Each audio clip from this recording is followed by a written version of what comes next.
The first human ship to reach the Galactic Council space station looked small and crude next to the gleaming vessels of the older races. Inside the grand meeting hall, Ambassador Frank Miller straightened his tie and tried to ignore the whispers and chuckles from the alien representatives. The humans wished to petition for Class 3 trading rights, announced the Velderan moderator, his 4 eyes blinking in what Frank had learned was their expression of amusement. A ripple of laughter moved through the chamber. The Krizik delegate, a tall insectoid being, clicked his mandibles loudly. They barely managed to reach Proxima Centauri without killing themselves, the Krizik said. Perhaps we should offer them Class 7 rights instead. That is traditionally reserved for species that have just discovered fire. More laughter filled the room. Frank felt his face grow hot, but he kept his expression neutral. Earth had spent nearly all its resources building the warp drive that brought them here. They needed these trading rights to access the materials that would help humanity expand beyond their solar system. We formally request the Council reconsider, Frank said, his voice steady despite his anger. Humanity has much to offer the galactic community. The Andronian delegate, a cloud-like being contained in a floating orb, drifted forward, such as, "Your species has no unique resources. Your technology is primitive. Your art and culture are simplistic. Why should we grant you the same rights as species who have been part of this council for thousands of years?" Frank opened his mouth to respond, but the council president cut him off. "The matter is decided. Humanity is granted Class 6 trading rights. This limits your vessels to the outer trade routes and restricts material acquisition to non-critical resources. The Council has spoken." Back on Earth, in a laboratory beneath the Nevada desert, Dr. Lisa Conway stared at the results on her screen. For 10 years, she had studied the mysterious substance humans called dark matter, the substance that made up over 85% of the universe's mass, but remained invisible and untouchable until now.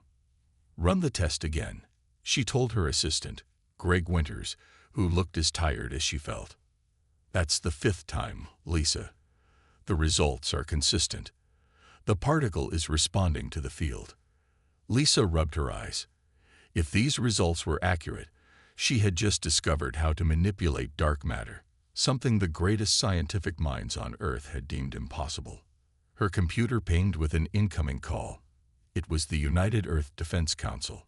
Lisa answered and saw General Alice Young's stern face. "Dr. Conway, I've just received word from our ambassador to the Galactic Council. Our request for trading rights has been severely limited. We won't have access to the rare materials needed for your research." Lisa felt a knot form in her stomach. "But we're so close to a breakthrough, General. These results could change everything." "I understand, but the Council views us as primitives. They find our technology amusing." The General's face hardened. "They're allowing older species to establish colonies in systems we had hoped to claim." The Krizik representative actually laughed when Ambassador Miller mentioned our plans for expansion. Lisa looked down at her data. What she had discovered went beyond simple expansion. If she was right, dark matter could be harnessed, not just for energy, but for propulsion, for weapons, for defenses that would make current shield technology look like stone walls. "General, I need to show you something, but not over this channel. What I found, it could change our position in the galaxy." "I'll be there tomorrow," General Young said, her eyes showing the first spark of hope in months. That night, Lisa stayed in her lab, refining her calculations. Outside, stars twinkled in the desert sky, countless worlds where other beings lived, many of whom considered humans to be a joke, a footnote in galactic history. "They're laughing now," she whispered to herself, as her simulation showed a dark matter field successfully containing a miniature sun's worth of energy. But not for long. The galaxy had no idea what humanity was about to unleash. 6 months after the humiliating Galactic Council meeting, the humans on Proxima Centauri were having breakfast when the sky turned red. The colony of New Hope, with its population of 12,000, had just begun another day of building their new home. The first blast hit the colony's small defense station, The second destroyed the communications array. By the third, people were running for the emergency shelters. Commander Jack Sullivan was in the colony's control center when the attack began. He watched in horror as Krizik warships appeared in orbit, their weapons turning his people's hard work into smoking craters. "Get everyone to Shelter Alpha," he shouted to his officers, "and get me Earth Command, now." But the communications were dead. The attack was quick and brutal. When it ended 3 hours later, half the colony lay in ruins. 2,000 people were dead. The Krizik ships left as suddenly as they had arrived, leaving only a small probe behind. It broadcasted a simple message on repeat: human expansion beyond authorized zones will not be tolerated. Earth's response fleet arrived 2 days later. The ships were the best humanity had built, but even their sensors could barely detect the lingering energy signatures of the Krizik vessels. The technology gap was painfully clear. Jack stood in the ruins of what had been his home, a picture of his wife and daughter clutched in his hand. They had survived, huddled in a shelter with hundreds of others. But their home, their new life on this planet, was gone. "Sir," said a young officer, approaching cautiously, "Earth Command is requesting you return immediately for a special briefing." Jack nodded, still staring at the destruction. "Tell them I'll be on the next transport." Back on Earth, the United Earth Defense Council meeting room was filled with grim faces. General Alice Young stood before them, her uniform crisp despite having been awake for 48 hours straight. "The attack on New Hope was a message," she said. "The Kriziks don't view this as an act of war. To them, it was pest control." The room erupted in angry shouts. President Sam Carter raised his hand for silence. "What are our options, General?" he asked. "Conventional response is impossible," General Young replied. "Their technology outmatches ours by centuries." "But," she pressed a button, and the room darkened. A holographic display appeared, showing a strange-looking ship. "We may have another option." Dr. Lisa Conway stepped forward. The past 6 months had aged her. Dark circles under her eyes showed how little she had slept, working on her discovery. "This is the prototype for what we're calling Project Shadowblade," she said. "Using the dark matter manipulation technology I've developed, we've designed a ship that can do things no other vessel in the galaxy can do." The hologram changed, showing the ship seemingly disappearing, then reappearing elsewhere.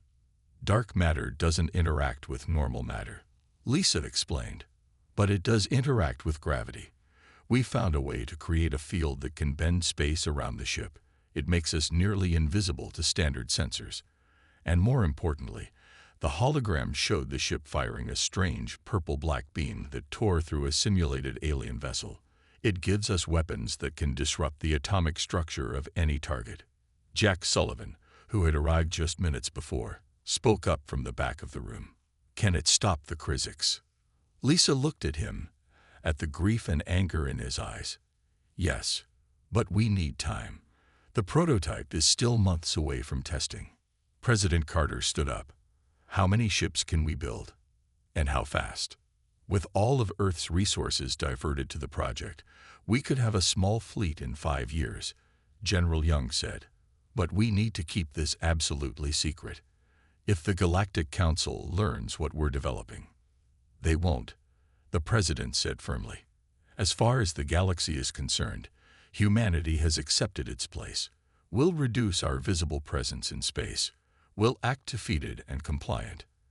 He looked around the room. "Meanwhile, we build our dark matter fleet." Jack stepped forward. "I want to be part of this." General Young nodded. "Commander Sullivan, you're being promoted to captain effective immediately. You'll oversee crew training for the first vessel." As the meeting ended, Lisa Conway approached Jack. "I'm sorry about New Hope," she said quietly. "Don't be sorry," Jack replied, his eyes hard. "Just make sure those ships work." Out in space, the galaxy continued as it always had. The powerful ruled, the weak obeyed, and humans were barely a footnote in galactic affairs, but in secret facilities across Earth and its moon. Humanity was about to change those rules forever. 5 years passed. To the galaxy, humanity appeared to have accepted its place. Human ships stayed within approved trade routes. Diplomats smiled and nodded at Galactic Council meetings. When the Veldurans took a star system that Earth had planned to colonize, there were only polite objections. The Krizik ambassador told jokes about humans at diplomatic gatherings. The Andronians wrote studies about the psychological limitations of bipedal oxygen breathers.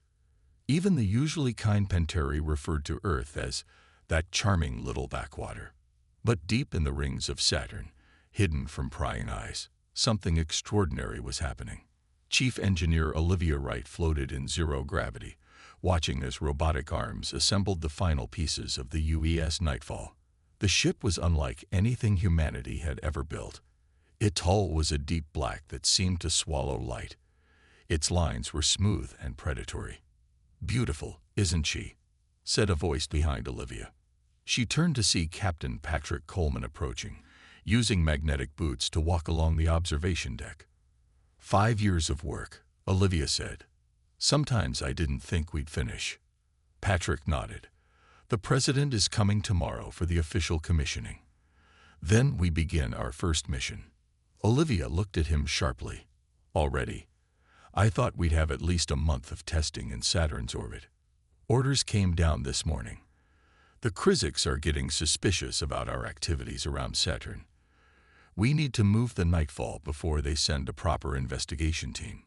Patrick's face was grim. Plus, we've received word that they're planning another demonstration against one of our outer colonies. Olivia looked back at the ship. She'll be ready. Dr. Conway finished calibrating the dark matter core yesterday. All systems are green. The next day, President Carter stood before the assembled crew of the UES Nightfall. His hair had gone completely gray in the past 5 years, but his eyes were bright with purpose. What you are about to undertake is the most important mission in human history, he said. For 5 years, we have played the part of the galaxy's punching bag. We have smiled while they took our territory, mocked our capabilities, and killed our people. He looked around at the faces before him. That ends now. The crew cheered. Among them was Jack Sullivan, now serving as the ship's executive officer. Your orders are simple, the president continued. Take the Nightfall to the edge of Krizik space. Observe their defenses. Do not engage unless attacked. Most importantly, test the dark matter systems in real space conditions. Later that day, the Nightfall moved away from its construction dock. Unlike normal ships, it fired no thrusters. Instead, the space around it seemed to bend slightly, and the vessel simply slipped forward. On the bridge, Captain Coleman settled into his command chair. Begin dark matter drive sequence, he ordered. Dr. Lisa Conway, who had insisted on being aboard for the first real flight, worked at a special console. Dark matter field stable. Energy levels optimal. Take us out, navigator, said Captain Coleman. The navigator, a young woman named Karen Lee, nodded. Setting course for the Krizik borders, sir. The stars outside the viewports seemed to stretch and then snap back. The Nightfall vanished from Saturn's orbit without a flash or a sound. In normal space, ships traveled through hyperspace jumps that took days or weeks. The Nightfall reached the edge of Krizik territory in 3 hours. Dark matter cloak engage, Lisa reported. We're invisible to their sensors. On the main screen, they watched a Krizik patrol fleet moving along their border. The aliens had no idea they were being observed. Send the data back to Earth, ordered Captain Coleman. Everything we can gather about their shield frequencies, weapons configurations, and patrol patterns. Jack Sullivan studied the Krizik ships, remembering the day they had attacked New Hope. They look so powerful, he said quietly. Lisa smiled. They are, for now. As they watched, a small human trading vessel approached the Krizik border patrol, requesting permission to cross through to reach an approved trade destination. The Krizik ships surrounded it, scanning it repeatedly and making it wait for hours before finally allowing it to pass. They enjoy making us beg, Jack said. Captain Coleman's face was expressionless. Record everything. Soon, they'll learn what it means to face humanity when we're no longer holding back. The Nightfall continued its silent watch, gathering intelligence that would change the balance of power forever. 2 months after the Nightfall's first mission, trouble began at the border between human and Velderan space. The human science vessel Horizon was studying a neutron star when a Velderan battlecruiser appeared. "You are in violation of Velderan scientific territory," the alien captain announced. "Leave immediately." Dr. Eric Foster, the Horizon's captain, tried to explain. "This star isn't claimed by anyone. We checked the Galactic Registry before coming." "The registry has been updated," the Velderan replied coldly. "You have 10 minutes to leave." Dr. Foster began preparations to leave, but the Horizon's engines were slow to restart after being powered down for the scientific observations. When the 10 minutes passed, the Velderan ship opened fire without warning. The Horizon, with its crew of 32 scientists, was destroyed in seconds. On Earth, the news was met with controlled fury. Ambassador Frank Miller filed a formal complaint with the Galactic Council, but the Velderan simply claimed the human ship had attacked first. The Council took no action. In his office, President Carter met with General Young and the commanders of Earth's growing shadow fleet. "We can't let this stand," the president said. "But we also can't reveal our full capabilities yet." Captain Coleman of the Nightfall stepped forward. "Sir, we've completed 3 successful missions. The dark matter systems work perfectly. Let us show the Velderans that humans can no longer be killed without consequences." The president looked around the room, then nodded slowly. "Approved. But make it surgical. We're not ready for full-scale war." 3 days later, the Velderan naval base at Epsilon Eridani was buzzing with activity. The battlecruiser that had destroyed the Horizon was docked there, its captain receiving honors for defending Velderan interests against human aggression. In the space around the base, 12 Velderan warships patrolled. Their sensors were among the best in the galaxy, able to detect a ship jumping in from hyperspace from light years away. None of them noticed as the Nightfall slipped into the heart of their formation. On the Nightfall's bridge, Captain Coleman gave the order. "Take us visible." Communications Officer Kelly Martinez opened a channel. "Attention Velderan vessels. This is the UES Nightfall. You have committed an act of war against humanity by destroying our unarmed science vessel. We are here to respond." The Velderans were taken completely by surprise. Before they could raise shields, the Nightfall's dark matter weapons activated. 2 Velderan dreadnoughts found themselves caught in localized gravity fields so powerful that their hulls crumpled instantly. "What is this?" the Velderan commander demanded. "How did you get past our defenses?" Kelly Martinez broadcast a simple message. "Humanity remembers its fallen.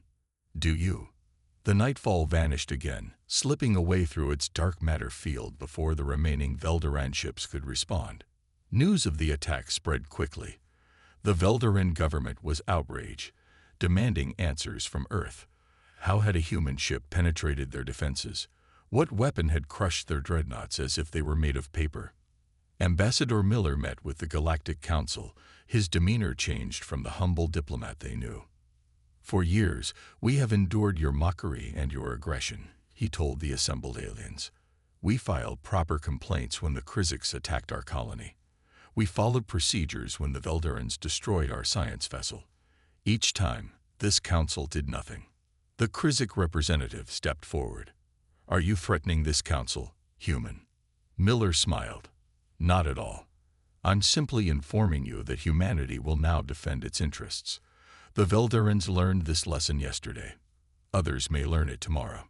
As he spoke, in orbit around Mars, 3 more ships like the Nightfall were nearing completion. And in Dr. Conway's lab beneath the Nevada desert, plans for an even more advanced class of dark matter vessel were taking shape. The galaxy had stopped laughing.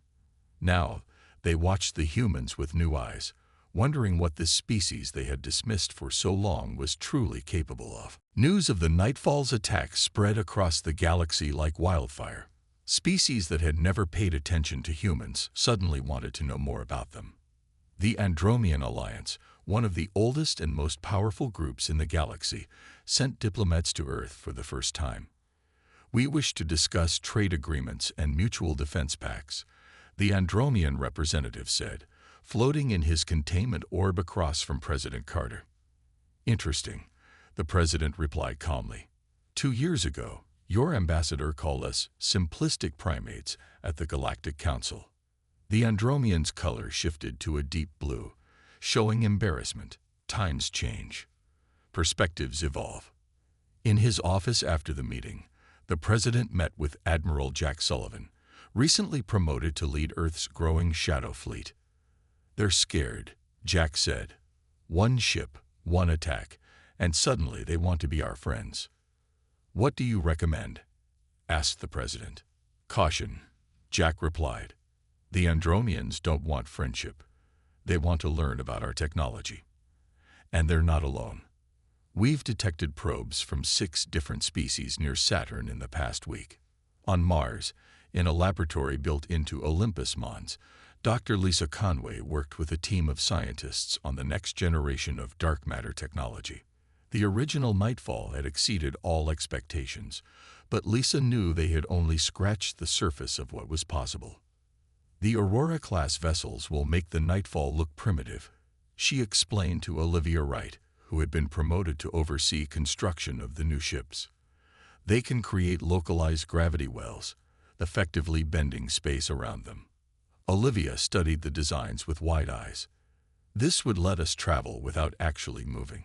We'd pull space toward us instead of pushing through it." "Exactly," Lisa nodded. "And the weapons systems." She pulled up another file. "Instead of crushing targets with gravity, we can selectively erase matter from existence."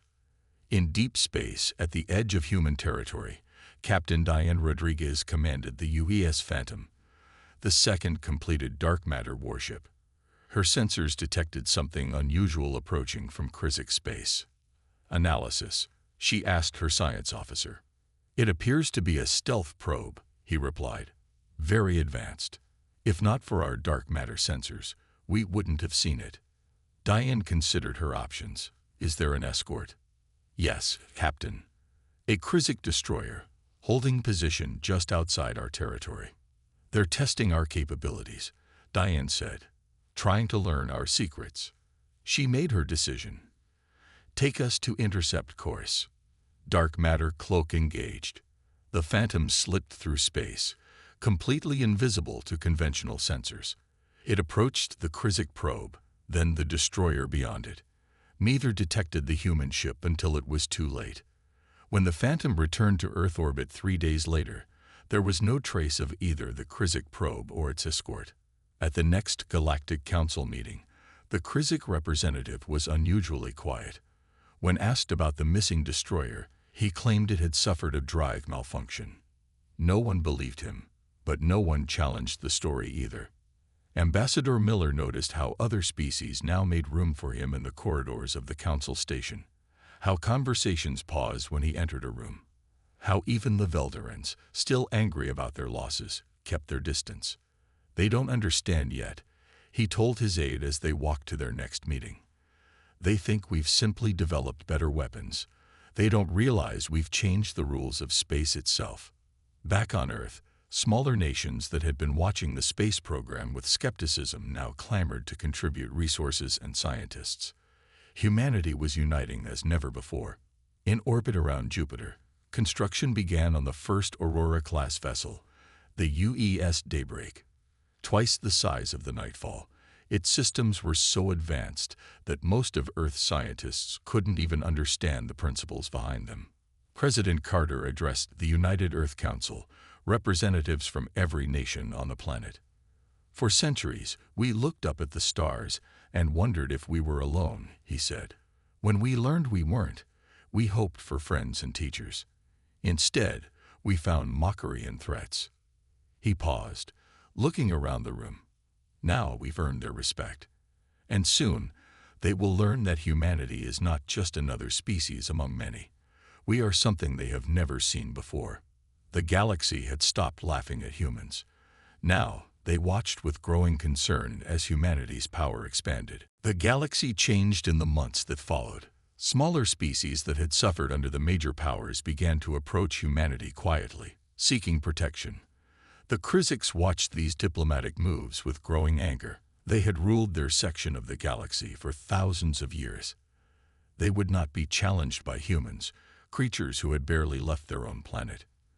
In the Grand Hall of the Krizik High Command, Supreme Commander Zex Kalter addressed his war council. "These humans have been allowed to develop dangerous technology," he said, his mandibles clicking with irritation. "Our intelligence suggests they now have at least 4 of these dark matter ships. We must act before they build more." "But their ships can become invisible to our sensors," one general objected. "How do we fight what we cannot see?" Zex Kalter's compound eyes gleamed. "We don't fight the ships. We attack their world, Earth itself." The plan was simple but devastating. The Kriziks would assemble their Grand Armada, 300 warships, and jump directly to Earth's solar system. It would destroy Earth's orbital defenses, then demand the surrender of all dark matter technology. If the humans refused, Earth would be bombarded from orbit until they complied. One of the younger commanders spoke up. "Supreme Commander, is this not an extreme response?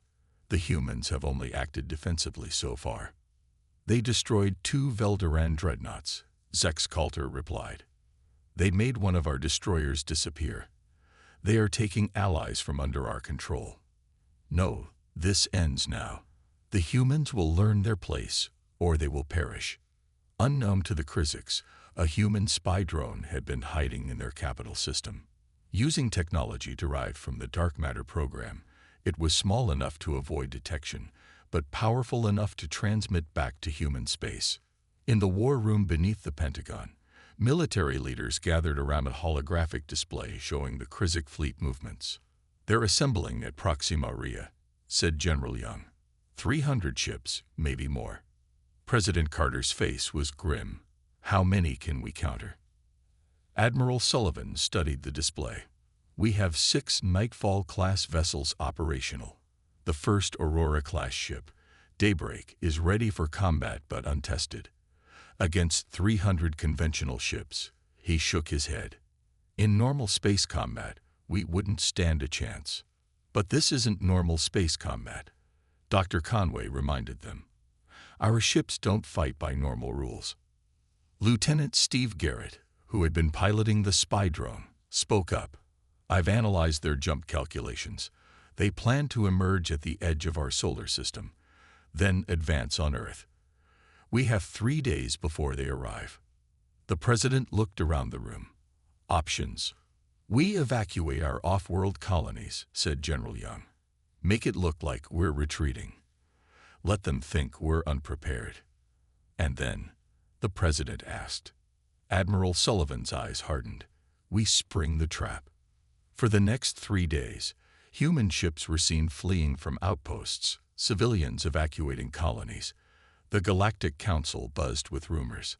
Had humanity's brief rise to power come to an end? The Kriziks made no secret of their fleet movements, wanting the galaxy to witness humanity's humiliation. On the bridge of his flagship, Supreme Commander Zex Kalter watched as his armada prepared to jump.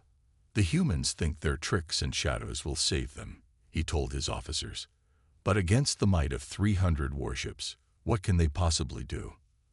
The Krizik fleet jumped into hyperspace, confident in their overwhelming force. In Earth's war room, Admiral Sullivan received confirmation of the Krizik jump. He turned to President Carter. "They've taken the bait," he said. "All ships are in position." The president closed his eyes briefly. What they were about to do would change the galaxy forever. There would be no going back. "Give the order," he said at last. Admiral Sullivan nodded to his communications officer. "Send to all dark matter fleet vessels. Operation Sundown is authorized." Repeat, Operation Sundown is authorized. Throughout the solar system, 7 dark matter warships acknowledged the command. They settled into their hiding places, waiting in the shadows between stars for the Kriziks to arrive. The trap was set. The Krizik Armada emerged from hyperspace at the edge of the solar system, their ships forming a massive attack formation. On the bridge of his flagship, Supreme Commander Zex Kalter felt a surge of pride. This was the largest fleet gathered in over a century, a display of power that would remind the galaxy of Krizik dominance. "Scan for human defenses," he ordered. His officers worked quickly, their compound eyes reflecting the glow of control panels. "Commander, we detect scattered human vessels fleeing from the outer planets," reported his second-in-command. "Their orbital stations appear to be powering down. No significant defensive formations detected." Zex Kalter clicked his mandibles in satisfaction. They know they cannot win. Begin advance toward the third planet. Maintain combat readiness, but proceed with confidence. Let them see our might. The great fleet moved forward, passing the orbit of Neptune. Sensors continued to show only retreating human ships and minimal defensive measures. Some of the Krizik officers began to relax. This would be an easy victory, a simple matter of accepting Earth's surrender. They were wrong. As the fleet passed Neptune's orbit, space itself seemed to tear open. 12 points of absolute darkness appeared around the Krizik formation. From these shadows emerged the human dark matter warships, including the flagship UES Retribution under Admiral Sullivan's command. "All ships, weapons free," Sullivan ordered calmly. "Execute Operation Sundown." The dark matter weapons didn't fire energy beams or launch missiles. Instead, they bent the fabric of reality. Targeted Krizik vessels found themselves caught in localized gravity wells so powerful that matter collapsed in on itself. Ships didn't explode. They imploded, crushed into points of incredible density before disappearing entirely. On his flagship, Zex Kalter watched in horror as a third of his fleet vanished in minutes. "Return fire," he screamed. "All ships, target the human vessels." But the Krizik weapons, advanced as they were, passed harmlessly through the dark matter fields surrounding the human ships. Meanwhile, the UES Daybreak, the first of the Aurora-class vessels, demonstrated its new capabilities. It created a gravity distortion that pulled 5 Krizik destroyers into each other, crushing them like paper toys. "Supreme Commander, we've lost 98 ships already," reported a shaken officer. "Our weapons have no effect. We must retreat." Zex Kalter's pride crumbled into fear. "Order all ships to jump to hyperspace. Return to Krizik space immediately." The remaining ships turned away from Earth, desperately calculating jump coordinates. But as they attempted to activate their hyperspace drives, nothing happened. Aboard the Retribution, Admiral Sullivan watched the Krizik's confusion with grim satisfaction. "They're trying to run," reported his tactical officer. "They can't," Sullivan replied. "The Aurora's gravity distortions have collapsed all nearby hyperspace corridors. They're trapped here, with us." He opened a channel to the Krizik flagship. "Supreme Commander Zex Kalter, this is Admiral Sullivan of Earth's Defense Fleet. Your unprovoked attack on our solar system has failed. You have 2 options: surrender immediately or be destroyed completely." On his bridge, Zex Kalter raged at the humans' audacity. "We do not surrender. The Krizik Empire has ruled for thousands of years." "Not anymore," Sullivan replied simply, and closed the channel. The next phase of the battle was short and devastating. The human ships moved methodically through the trapped Krizik fleet, their dark matter weapons erasing ship after ship from existence. Some Krizik captains tried to fight. Others attempted to flee using conventional drives. A few sent desperate pleas for mercy. None survived. Except one. Sullivan ordered his weapons officer to spare the Krizik flagship. "Supreme Commander," Sullivan broadcast again. "Look around you.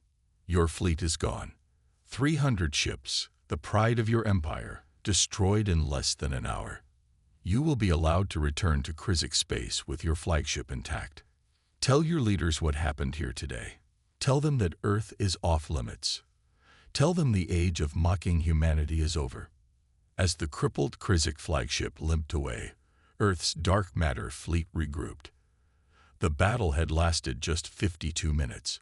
The cost to the Kriziks: 299 warships destroyed. The cost to humanity: 0 casualties, 0 ships lost. The Battle of Sol, as it would become known, had changed galactic history forever. 1 year after the Battle of Sol, Earth's moon hosted an event unprecedented in galactic history. The first Galactic Concord Summit brought together representatives from 47 species in a new space station named Unity.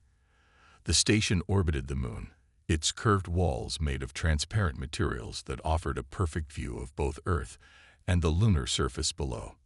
Ambassador Frank Miller, now elevated to Secretary General of the Concord, stood at the center of the Grand Assembly Hall.